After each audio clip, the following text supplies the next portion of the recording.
Alors bonjour à tous, bienvenue sur mon petit vidéo. J'ai fait cette vidéo pour vous allumer, pour éveiller votre esprit critique à propos d'un problème sociétal et scientifique qu'on entend quotidiennement, qui est le réchauffement planétaire à cause de l'homme. Je me suis intéressé au sujet de façon toute naturelle parce que j'ai une formation en sciences de la Terre et la climatologie est une discipline des sciences de la Terre. Alors, compte tenu de la gravité du sujet, c'était difficile pour moi de ne pas m'y intéresser. D'autant plus que lors de ma maîtrise, j'avais déjà commencé à m'y intéresser. Alors j'ai fouillé, j'ai essayé de comprendre les données et de voir ce qu'il en était réellement. Et puis je suis arrivé à des constats troublants pour lesquels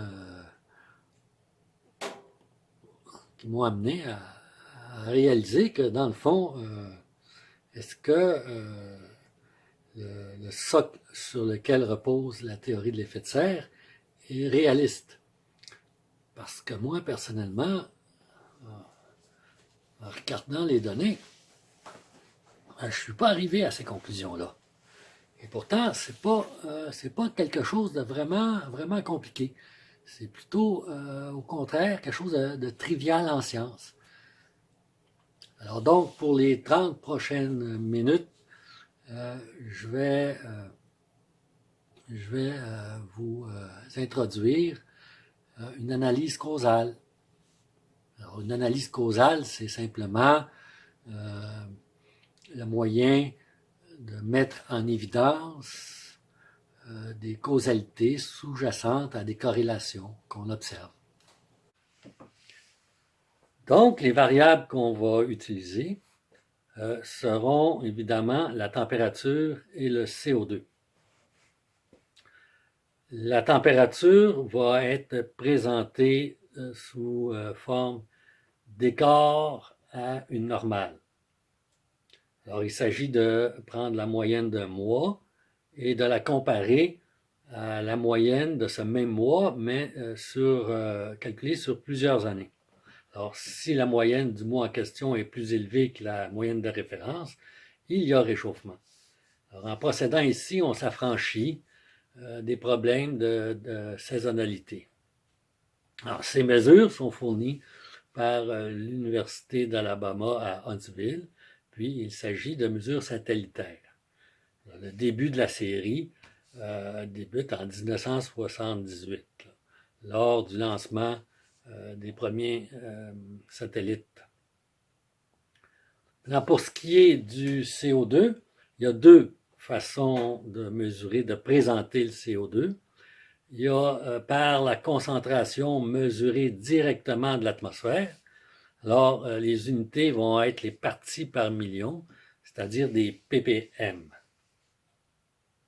L'autre façon de présenter le CO2 qui est indissociable de la concentration est le taux d'émission nette du CO2. Alors là, il s'agit de la quantité de CO2 qui s'est accumulée dans un mois. Autrement dit, des ppm par mois.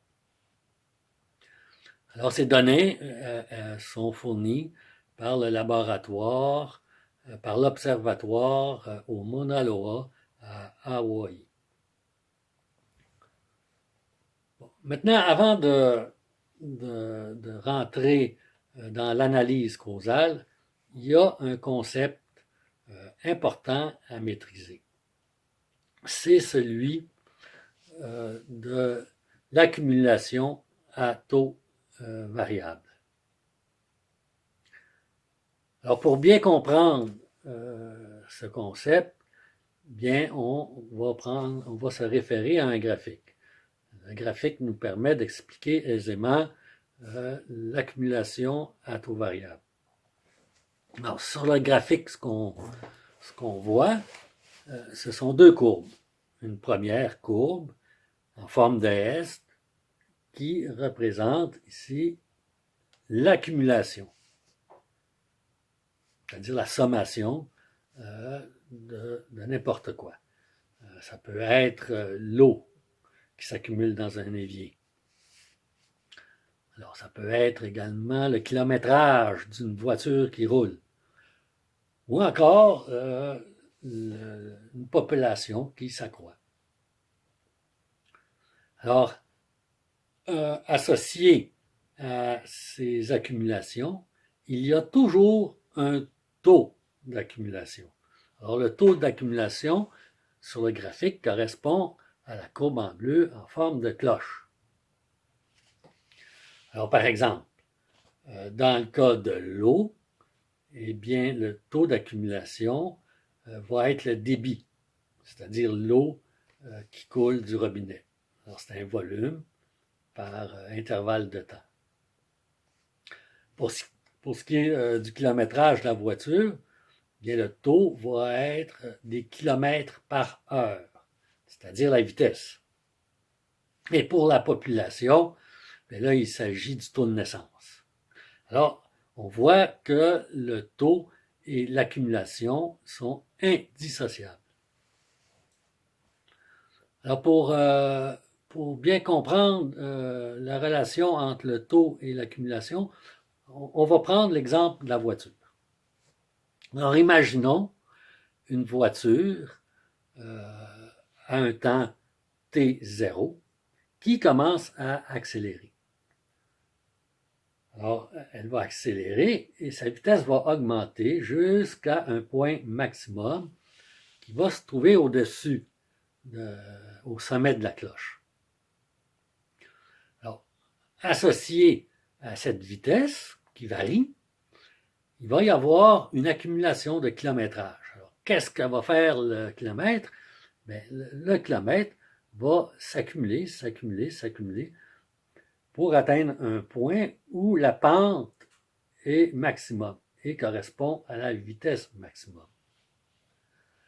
Alors, si la voiture poursuit sa course et se met à décélérer pour arriver en fin de course, où elle va s'arrêter, bien notre accumulation de kilométrage va ralentir pour atteindre un maximum à la fin de la course de la voiture. Alors là, on constate qu'il y a causalité ici. C'est-à-dire que le maximum de vitesse va précéder le maximum d'accumulation. Alors, on comprend bien intuitivement que sans la vitesse, il n'y aura pas d'accumulation. Et on a une démonstration ici formelle avec la préséance du taux par rapport à l'accumulation. Alors, c'est l'idée derrière le processus d'accumulation à taux variable. Et qu'est-ce que vient faire ce concept avec l'effet de serre? Bien, c'est que le CO2 est une variable qui s'accumule et elle pourrait être matérialisée par la courbe en rouge. Alors, on s'attendrait, dans le cas de l'effet de serre, que la température suive également l'accumulation du CO2, puisque le CO2 est la cause. Là, il y a un problème ici. Parce que dans la vraie vie, ce qu'on observe, c'est que la température ne suit pas le CO2. La température ne suit pas la courbe en rouge. La température suit la courbe en bleu qui est celle du taux d'accumulation du CO2. Là, il y a un gros problème. Parce que le maximum de température va précéder le maximum de concentration de CO2 dans l'atmosphère. Dans le cas de l'effet de serre, c'est impossible. Cette relation causale est impossible. On vient de renverser la relation causale sous-jacente à l'idée de l'effet de serre.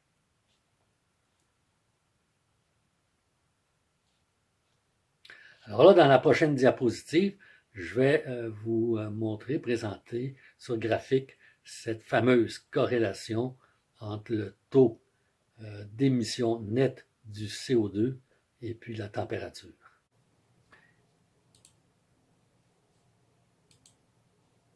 Alors voici la fameuse corrélation.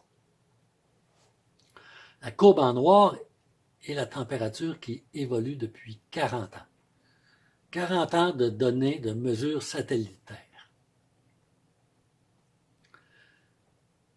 La courbe en rouge est le taux d'émission du CO2 depuis 40 ans. On voit que les deux sont concordants, évoluent conjointement. Le coefficient de corrélation a été calculé. Il est de 0,8, 0,8.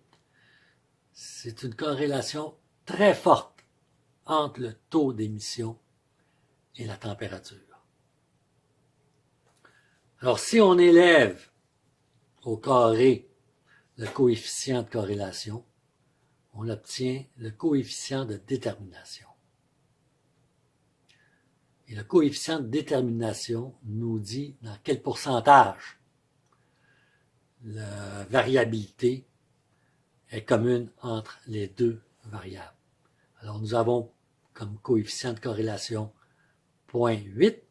0,8 élevé au carré donne 0,64.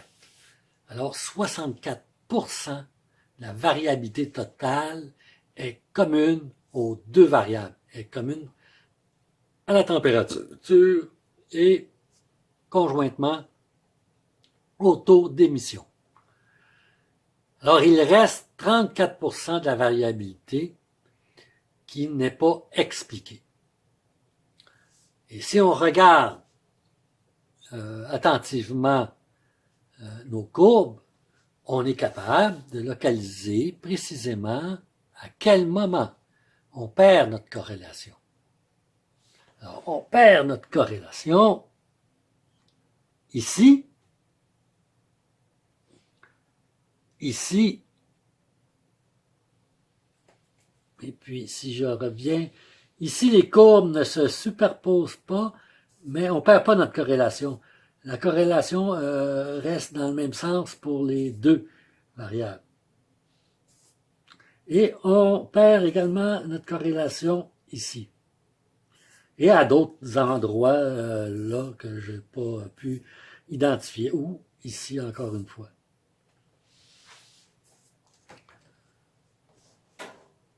Alors le 34% d'inexpliqués, bien, ce sont des phénomènes qui sont indépendants de la température, mais qui sont tout de même ponctuels dans le temps. Alors c'est des phénomènes épisodiques. Alors, la question qu'on doit se poser, c'est est-il raisonnable de penser qu'après 30 ans de discours alarmistes, on ait pu passer à côté de cette corrélation? Non. Non, les scientifiques sérieux reconnaissent l'existence de ce que je viens de vous expliquer. Les scientifiques sérieux reconnaissent cette causalité, reconnaissent que la température peut influencer la quantité de CO2 dans l'atmosphère. Donc, ils reconnaissent que la causalité peut être inversée. Alors là, il y a deux écoles de pensée. Il y a ceux qui disent que si la température est corrélée au taux d'émission, comme on voit sur le graphique, eh bien, ça vient de régler le problème. La température est indépendante du CO2. Il n'y a pas d'effet de serre à cause des émissions de CO2 anthropiques.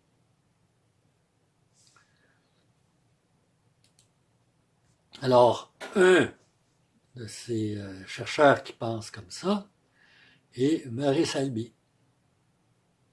Et Murray Selby n'est pas n'importe qui. Murray Selby a écrit une brique. Murray Selby est un physicien en premier lieu, est un physicien qui a écrit une brique de 600 pages sur l'atmosphère et les climats, publiée aux éditions Cambridge. Alors, j'ai la brique en question entre les mains. Et si je m'en vais à la page 67,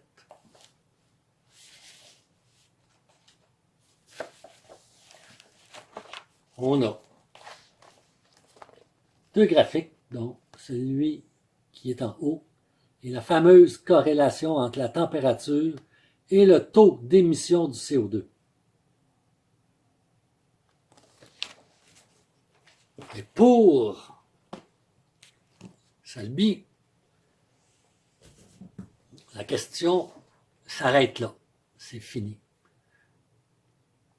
Il n'y a rien à développer plus.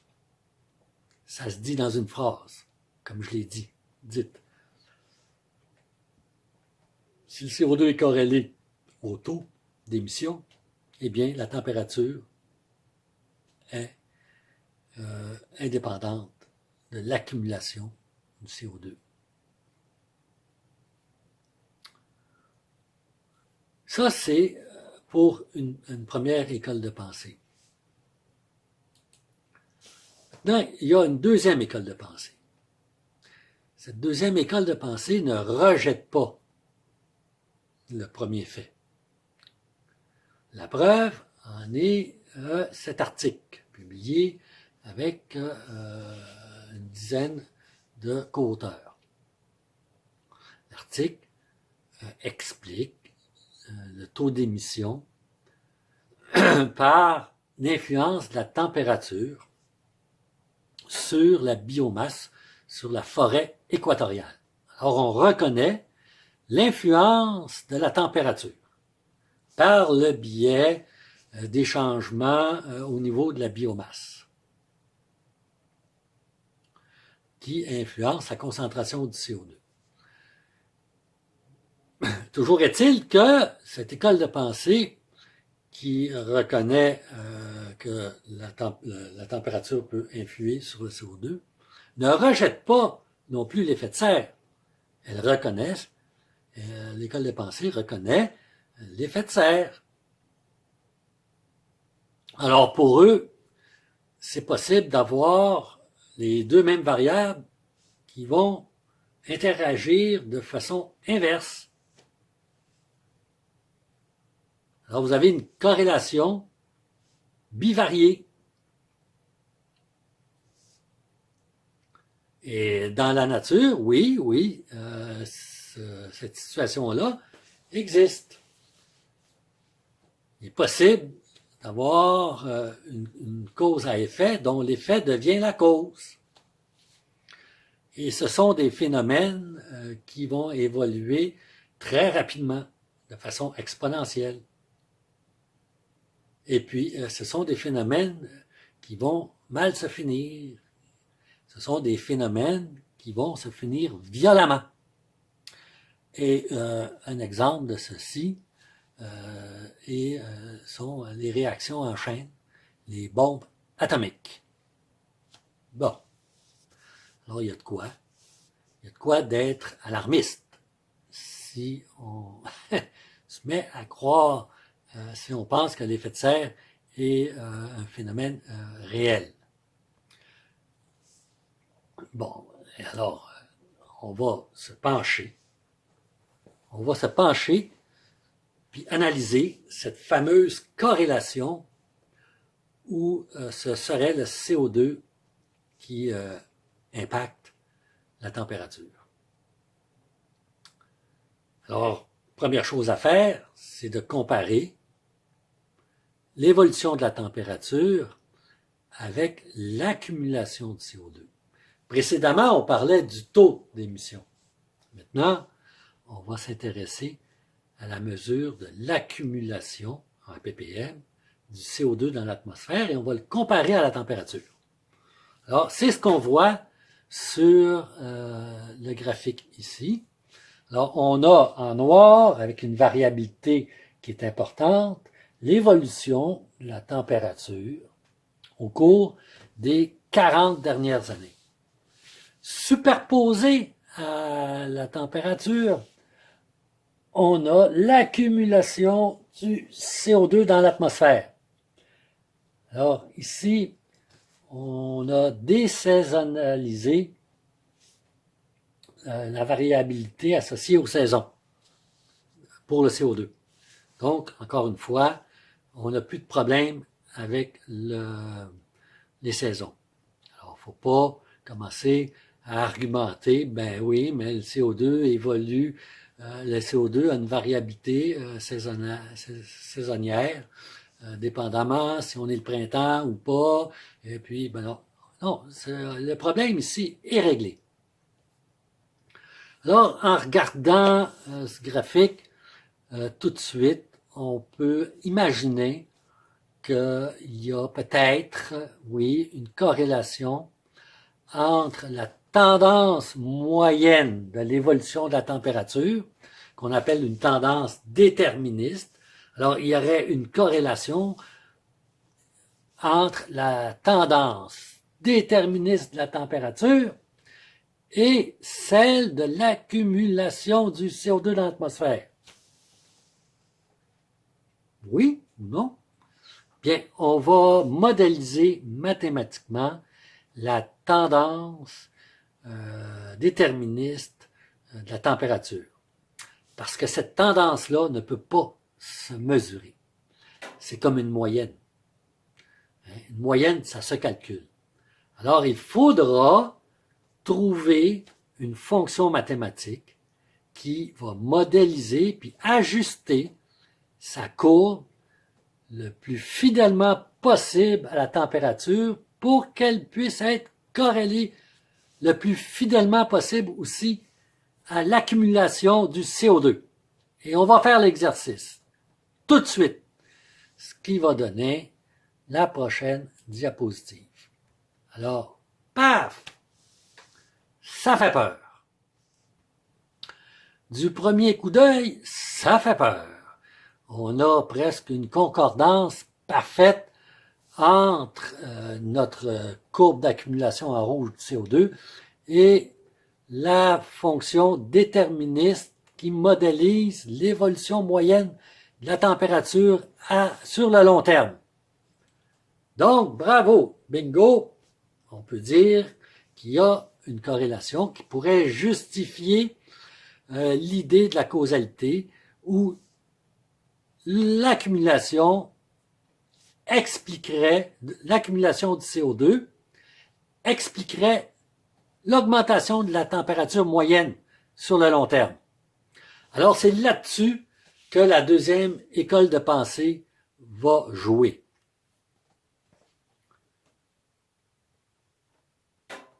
Alors là, on va respirer par le nez, hein?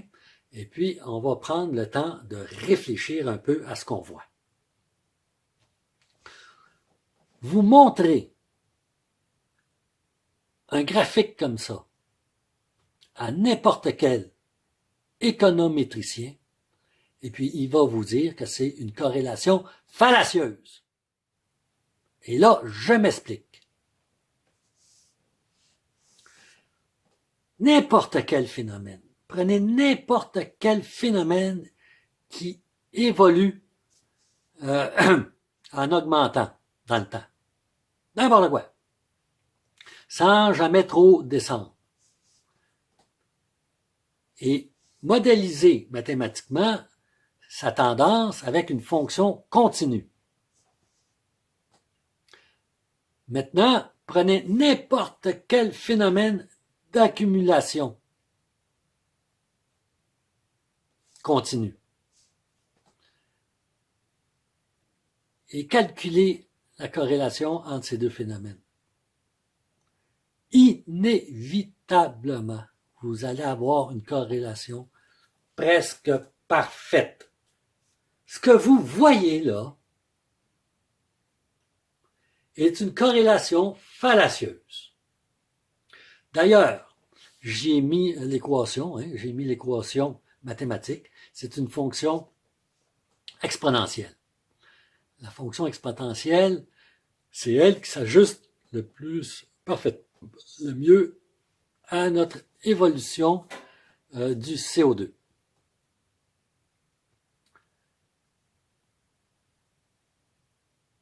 Ça fait réfléchir, là.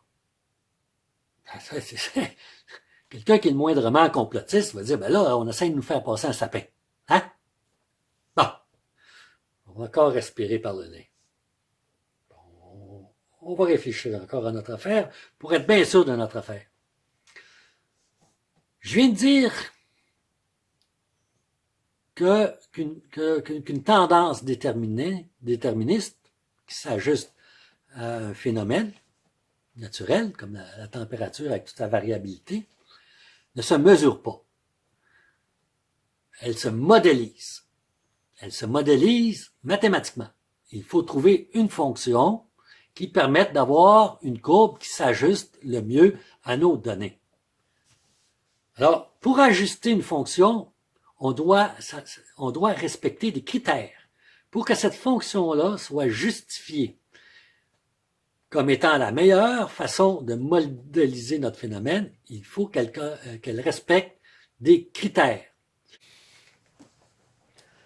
Bon, excusez pour la petite rupture temporelle. Donc, nous disions qu'il fallait respecter certaines conditions si on voulait ajuster une fonction à nos données. Il y en a plusieurs de ces conditions. Dans notre cas, on peut se limiter à une ou deux conditions. La plus importante est celle du non-biais. C'est-à-dire, il faut que nos observations soient réparties de manière égale, c'est-à-dire qu'il y ait autant de points au-dessus de la fonction qu'en dessous de la fonction. Ça, c'est pour une première condition. La deuxième est de minimiser la variance de part et d'autre de notre fonction. Alors, il faut que la variance moyenne soit constante le long de notre fonction. Alors, est-ce qu'on peut vérifier au moins une de ces conditions avec nos données? Ben, absolument. C'est ce qu'on va s'appliquer à faire.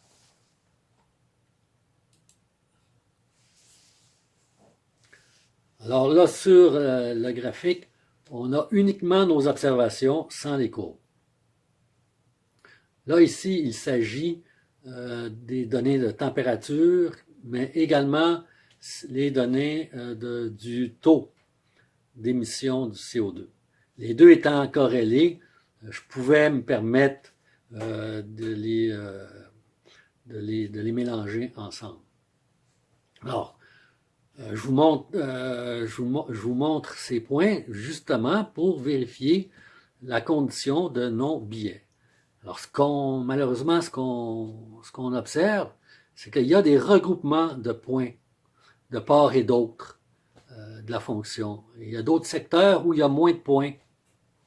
Alors, on observe un regroupement de points ici, tandis qu'au-dessus de la courbe, il semble y avoir moins de points. Un autre endroit qui semble évident, c'est qu'il y a un regroupement de points au-dessus de la fonction ici, et en dessous, il semble y avoir un manque d'observation. Même chose pour le regroupement ici. Alors, notre fonction semble biaisée. L'idée est donc de trouver une autre fonction qui s'ajuste de manière plus adéquate à notre nuage de points. Alors, ça se fait et on va s'appliquer à trouver cette fonction.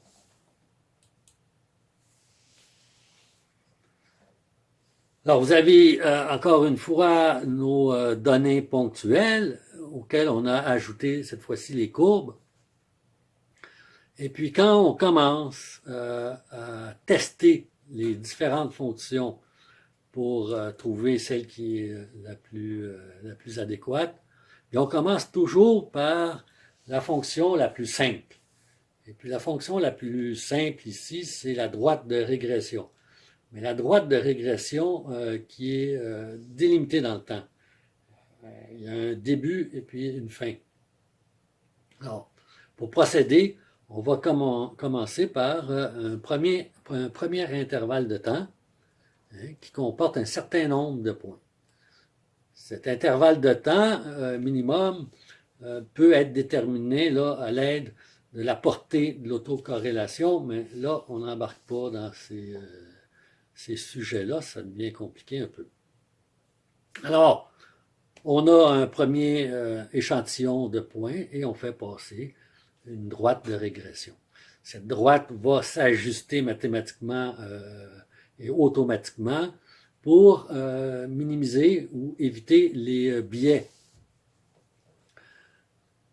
Alors, après, une fois que la droite s'est stabilisée, bien, on va rajouter progressivement, année après année, d'autres valeurs, d'autres points, et notre courbe va s'étendre progressivement en s'ajustant au fur et à mesure des nouvelles données.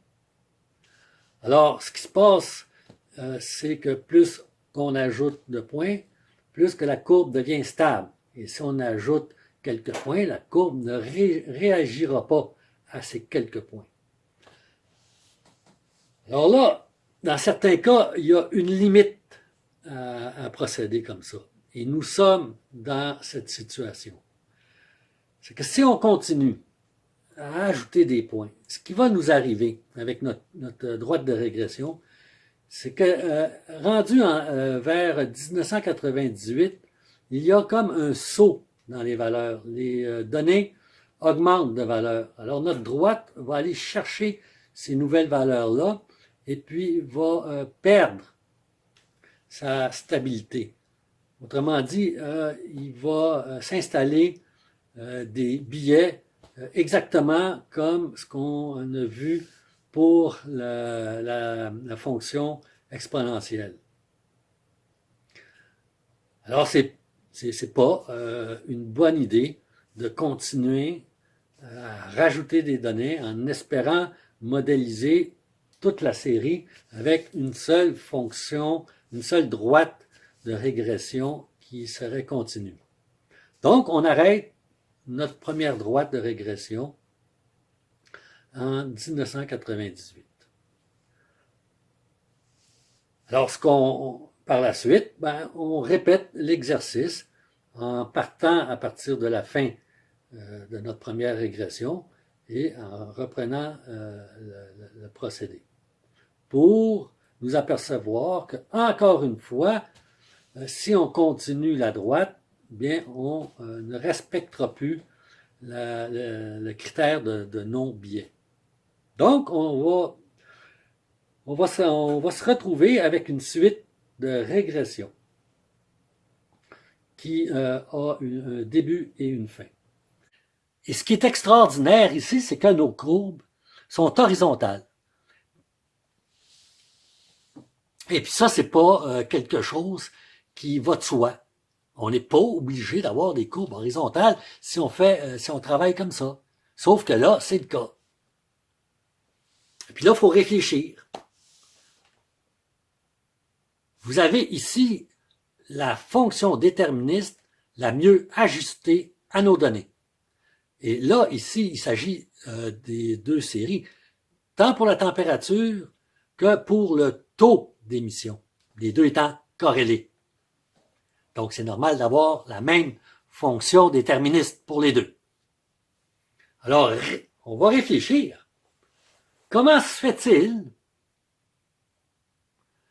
qu'on ait une accumulation constante du CO2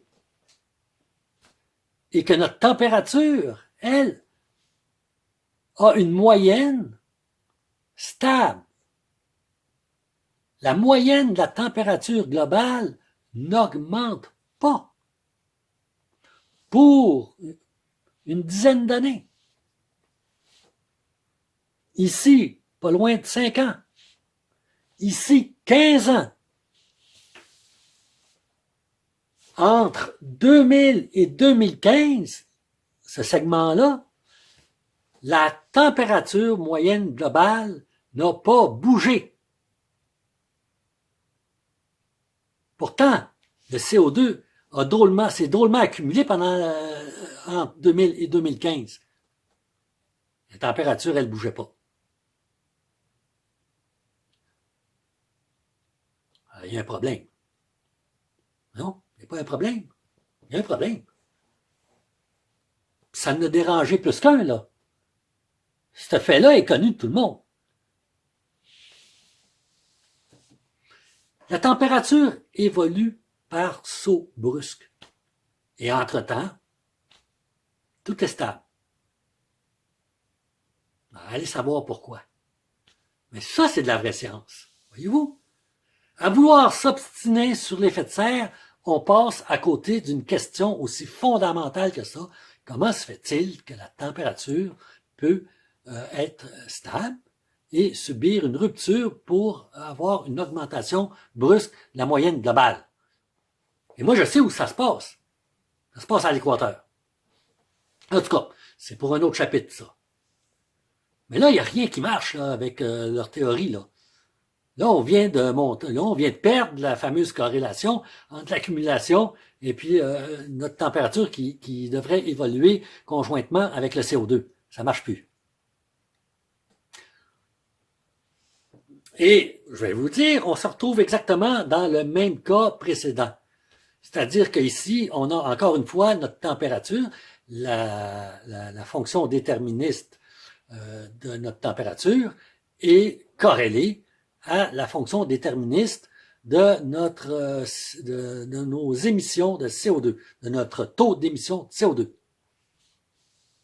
La température est corrélée au taux d'émission et non pas à l'accumulation.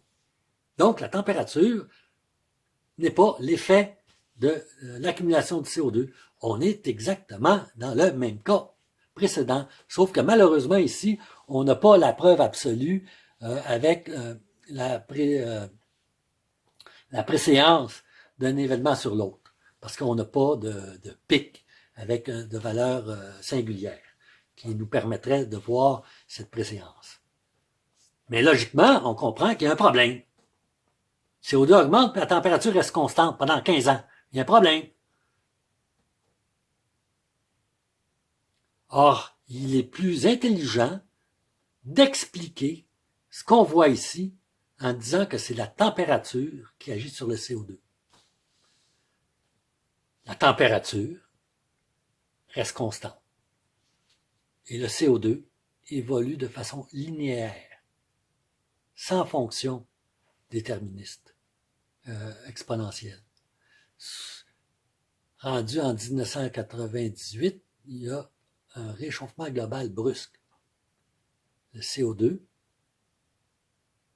va augmenter avec une pente plus accentuée, mais toujours de façon linéaire, et ainsi de suite. La température globale de la Terre augmente parce que les océans équatoriaux se réchauffent brutalement et vont émettre davantage de CO2. C'est une hypothèse. Peu importe. C'est troublant. C'est troublant parce que, comme je vous ai dit, je ne suis pas capable de voir de voir les arguments viables en arrière qui justifieraient la théorie de l'effet de serre. Alors, qu'est-ce qui se passe?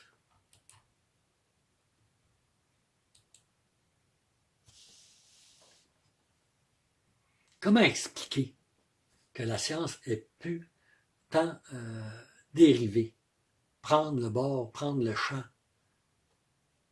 C'est impressionnant. Si je vous ai convaincu, il y a de quoi se poser des questions. On cherche parce que c'est dans la nature humaine d'expliquer ce qu'il ne comprend pas. Puis avant de sombrer dans des théories de complotistes, mais je vais m'intéresser à ce qui se passe dans la tête d'un scientifique.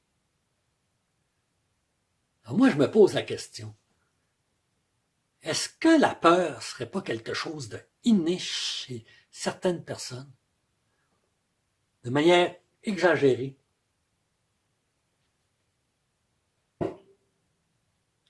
Et quand tu cherches, et quand tu as peur, tu cherches, t'en trouves. Tu trouves des explications. Biaisées, par exemple. Parce que tu n'oses pas regarder la problématique dans tous ses détails. Tu t'arrêtes à ce qui fait ton affaire pour expliquer ta peur. Et quand tu as peur, bien, tu réussis à faire peur aux autres. Et quand tu réussis, puis tu prends conscience que tu es capable de faire peur aux autres, eh bien là, tu viens de réaliser que tu es capable de contrôler les autres. Et c'est là que ça commence à aller drôlement mal. Parce que, on dira ce qu'on voudra, un chercheur, ça a besoin d'argent.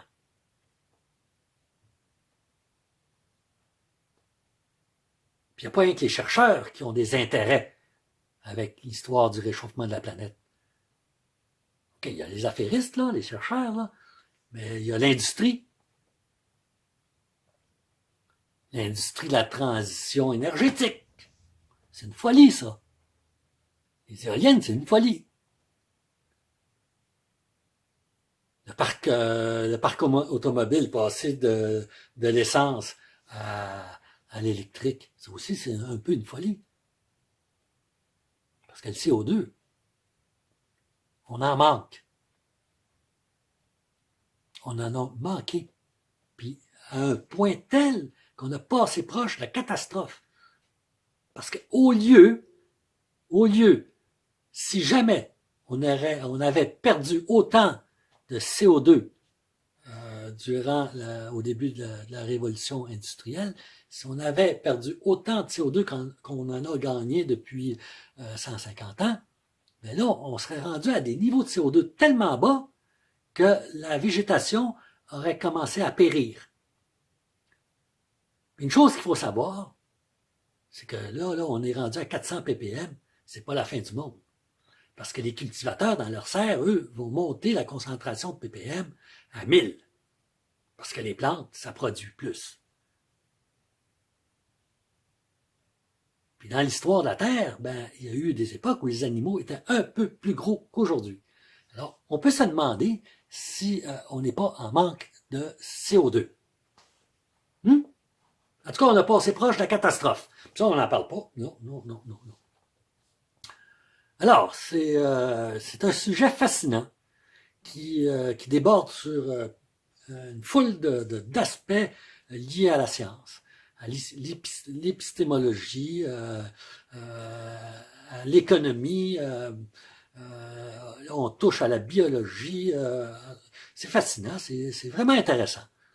Mais ça vaut à peine de faire de la vraie science. C'est-à-dire observer,